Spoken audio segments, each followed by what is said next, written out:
بعد میں پوچھا گیا کہ آپ ہیں تو انہوں نے کہا انا عبد القادر جیلانی، جن کے تقوی کا یہ عالم ہے۔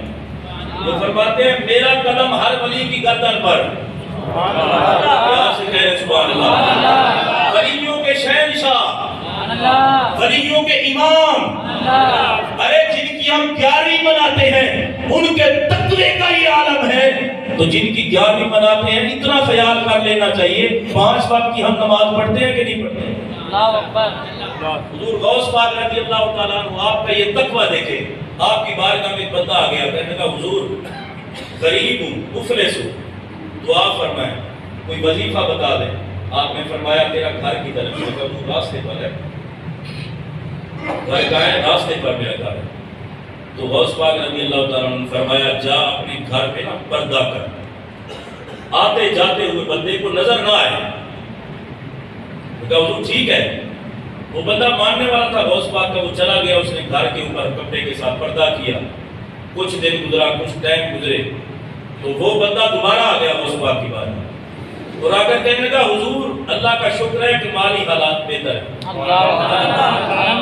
میں غریب تھا، مفلس تھا، اب غنی ہو گیا ہوں۔ غوث پاک رضی اللہ تعالیٰ عنہ نے فرمایا چلو اللہ نے کرم کیا ہے۔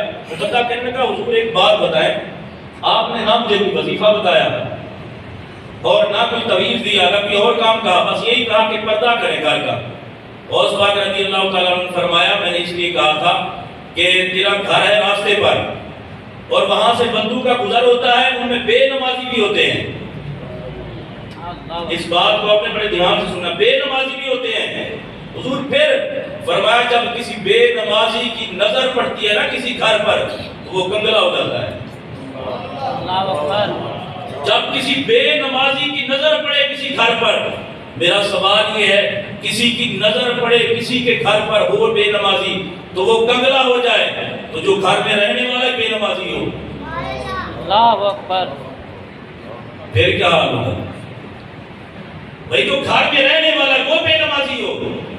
اس لیے یہ بات ذہن نشین کر لیں، قبر میں مال کام نہیں آئے گا، محمد عربی کا پیار کام آئے گا۔